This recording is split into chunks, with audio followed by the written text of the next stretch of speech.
This is your daily dose of all things royal. Welcome back, my gorgeous, good-looking friends. So it's been a month since Harry and Meghan were in Nigeria and we got treated to this fake royal tour. During that time, we were incredibly distracted by all the media showcasing Meghan's nudeness, as well as Harry pretending to still be a royal, and puff piece after puff piece after puff piece. In the middle of all of this was this article from the Daily Mail, published by the same writer who recently wrote the article about Harry's visa and the privacy of Donald Trump. We'll get to that article in a second. But I want to talk about this particular article because it does give some insight as to what the current situation may be. This article, written by Nick Allen on May 16, says that Prince Harry could have entered the United States on a rare category of diplomatic visa and might still be using it, according to Melissa Chauvin, who is an immigration expert. He writes that Prince Harry would not have needed to be a working royal or representative of the British government. If he does possess such a visa, he would be able to keep it as long as he remains in line for the throne. It also says in this article that on each entry to the country, he would be given duration of status, meaning he can stay in the U.S. indefinitely each visit. And according to the U.S. Embassy in London, to qualify for a regular A1 diplomatic visa, the applicant must be traveling to the United States on behalf of your national government to engage solely in official activities for the government. And we all know that. That's the so-called regular A1 diplomatic visa. But this immigration expert is saying that it's the exception with the head of state or government who qualifies for an A1 regardless of the purpose of the visit to the United States. And according to the U.S. Code of Federal Regulations, members of a reigning royal family qualify for A1 visa. So essentially what they're saying here is regardless of if Harry's coming here for work, he's automatically granted this A1 visa. And here are some of the caveats. There is an exception with this particular status that are individually authorized by the U.S. State Department to allow for this kind of discretion. So no doubt that when Harry came over here, our Department of State, sure, checked the box off and said, go on in, Harry, here's your A1 status, and didn't think twice about it because he's a member of the most famous royal family in the world. Plus, the UK is our ally, so why wouldn't the Department of State approve it? There was nothing to be suspicious of Harry at the time. So I find this next part important. The regulations say in any case in which there is uncertainty about the applicability of these regulations to a principal alien applicant requesting such non-immigrant status, the matter shall be immediately referred to the State Department for consideration as to whether acceptance of accreditation will be granted. Well, I think in this case, it automatically went to the Department of State just to get sign-off. I don't think there was really any true vetting of Prince Harry because of who his family is and who he is, right? So it says here, when background checks are done, only the terrorism and national security aspects of the U.S. Immigration and Nationality Act would then apply. That would mean the Duke only being vetted for risks including espionage, sabotage, terrorist activities, and overthrow or opposition to U.S. government. I'm going to even bet that they didn't even go that far to vet out Prince Harry. I'm going to even bet further that they didn't do any type of background check on this guy. So this writer thinks that he would not have been vetted for past abuse of drugs, addiction, or crimes related to drugs, nor would his later admission of drug use in his book affect such a visa. Now, a couple days ago, I did this video, and in this video, there was a bit of foreshadowing on what I think is really happening here. I strongly recommend you go back and watch it. It also includes good reasons as to why, if Harry is on this A1 visa, how it could be revoked. This now goes into the article that was posted yesterday by the Daily Mail, same author or writer of the previous article, talking about Harry's privacy and how it relates to the same privacy that was afforded to President Donald Trump. So, a quick summary, the article says lawyers for the U.S. government cited a case involving Donald Trump as grounds for not releasing details of Prince Harry's immigration status. They argue that a court ruling about the former president's privacy means Prince Harry is entitled to the same protection. The lawyer for the Department of Homeland Security, John Bardo, had said it concerned a case in which details of any interaction between Trump and the FBI prior to 2015, when he was a private citizen, were sought under a FOIA request. He said Prince Harry's case was similar, with Bardo citing they found that President Trump, from when he was a private citizen, his privacy interests outweighed any public interests that there may be in previous interactions he may have had with the FBI. So now here's where the argument falls down for DHS. So they're saying that Prince Harry's privacy interest is even greater because he was never a government official in this country and has never appeared on a ballot in the country. Well, here's the thing. If Trump had interactions with the FBI prior to 2015, the excuse of Harry having less public interest because he's a member of the royal family of a foreign country over a would-be elected official falls flat because at the time, Trump was not on any kind of ballot, nor did he announce that he was running for presidency. But he had interaction prior to 2015 with the FBI. See where I'm going? Let me pause for a second. So I have been observing some of the commentary as well as seeing what people are saying in comment section about this article. And for the most part, people really do believe that the Biden administration is protecting Harry to a certain degree, and they only throw in Trump's name here because he's thrown in almost every situation, because Trump is the default for everything that's not going right with this current administration. In this case, ignore Trump's name, because I know that it's triggering for so many. Ignore his name, but understand the actual message being conveyed here. This article was written off of the oral argument that happened in February. Here's what was actually said. The public doesn't have an interest in knowing it. Well, there's a minimal public interest in knowing it because this is information on immigration status that courts have consistently found to be exempt information. I mean, it's similar in category to someone's health information or their education information.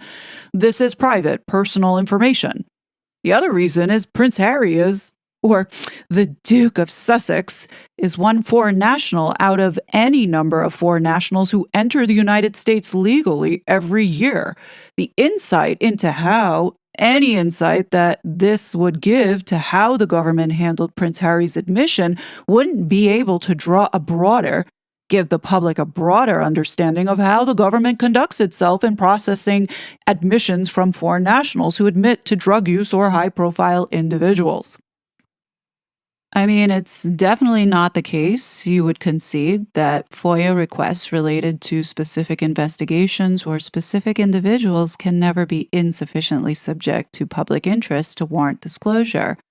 I mean, there's tons of cases where courts have held that, notwithstanding the fact that they are individual cases. The public's interest outweighs the private interests. Yeah, I admit, Your Honor, I wouldn't say that's never possible, but I would. This case is similar to a case called Property of the People versus Department of Justice, where your colleague, Judge Cooper, upheld a Glomar response from the FBI when the plaintiff had sought records regarding President Trump's interactions with the FBI prior to 2015. They found that President Trump's, from when he was a private citizen, his privacy interests outweighed any public interests that there may be in previous interactions he may have had with the FBI. And I would argue, if President Trump has a privacy interest in that kind of interaction with the government, Prince Harry's privacy interest is even greater. Because he was never a governmental official in this country, has never appeared on a ballot in this country. There's a much bigger public interest in an interaction with a would-be elected officer than there is with a member of the royal family of a foreign country. So why is this article coming up now when this was stated months ago? Now, I didn't catch this at the time when I was reading this transcript and looking into the case, the Property of People Incorporated versus Department of Justice, to really understand why they thought it was so similar. In summary, the case that was being referenced by DHS was about nonprofit plaintiffs who were seeking records discussing Trump's connection with a 2-decades-old gambling investigation by the FBI. The Department of Justice withheld certain documents, and it's why the plaintiffs sued, like what the Heritage Foundation is doing, when they were denied the FOIA requests. The reason why they couldn't give these documents over and citing privacy is because there was an active investigation going on with the FBI. This has nothing to do with Donald Trump's privacy. This is all about protecting the investigation. So the moral of the story is, if there's an active, ongoing investigation on someone, they will not release any type of information that could jeopardize that investigation. So being that DHS is saying that this case is similar to Harry's situation leads me to believe that there's more to this story, and there are more people involved that have eyes on this that are not protecting Prince Harry. There were all sorts of things that the FBI were looking at on Donald Trump, from his casino business to real estate. When you're dealing with casinos, there's a lot of shadiness that goes on in those environments. If you've seen Ozark, then you'd know what I'm talking about. And I'm not saying that was going on. I'm just pointing out the fact this is why the FBI would be looking at him. Add on the FISA warrant that was took out on him in 2015, and per law, no one could have access to that information. So this article has nothing to do with using Trump as a political prop. And I can understand on the surface, you have the leftists probably saying, well, if they did this for a felon, why can't they do it for Prince Harry? Well, no, they are going to do it for Prince Harry because it's per law if the FBI is looking at Prince Harry. And considering they're making the bold statement that this case is very similar to the situation with Harry, then there is a really good possibility that Harry is being investigated. For those that saw this earlier video, I go into detail on how an A1 visa can be revoked. If we are to go on DHS's statement of this case with Donald Trump being similar to the case with Prince Harry, then there is a possibility that Harry is involved with the FBI, meaning the FBI could possibly be investigating him. And if you have been with me for the last 3 years and have been following me, then you would know that the FBI would have justified reason to do so based off of the things that I have covered on this channel. 1, being a part of the censorship industrial complex and Harry knowing about January 6th. In addition, trying to undermine our government by pushing policy or funding groups to push policy to take away our First Amendment rights. Number 2, access to sensitive information being used either for profit or exploitation. For example, Harry's relationship with our military and Better Up, where data is being mined. And number 3, funding and supporting the Sussex Squad domestic terrorist group.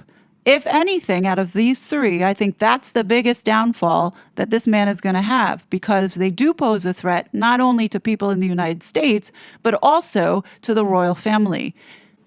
This article and this notice in the circular was not an accident. This was a warning shot, and you can bet that Prince William knows about everything that his brother has been doing here, especially with that squad, to terrorize his family.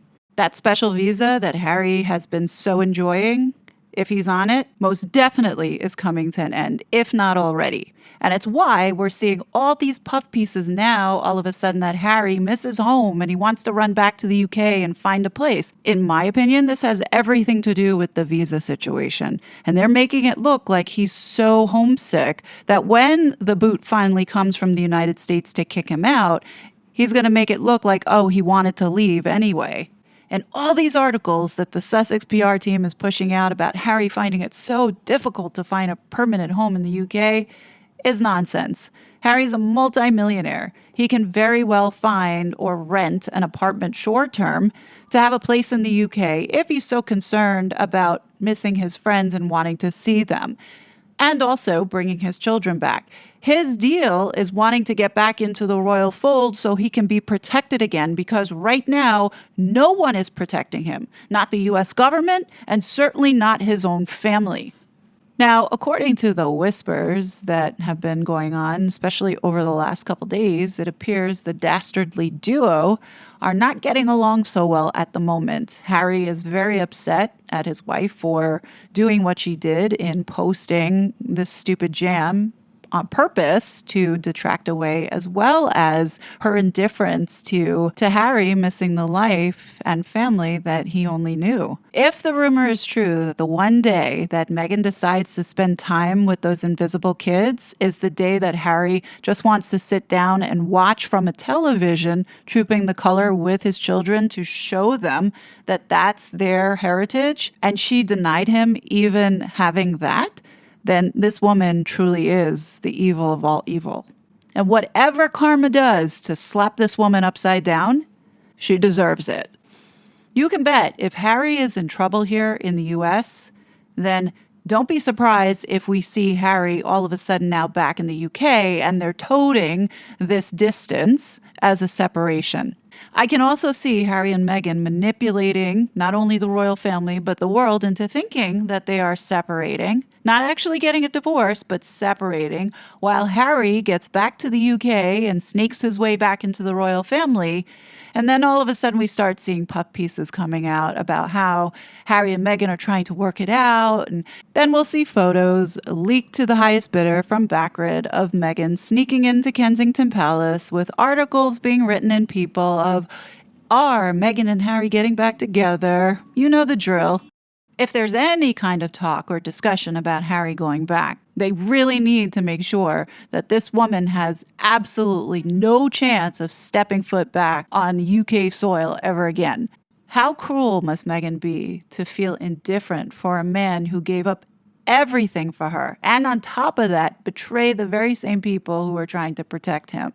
I wonder how different she's going to feel, God willing, Harry wakes up one day and just leaves her without a pot to piss in. My gut is telling me that we are in the calm before the storm. All these puff pieces that are coming out, pay attention to how frequent they're saying that Harry misses home so much, especially after Trooping the Color and seeing his family and missing being on the balcony.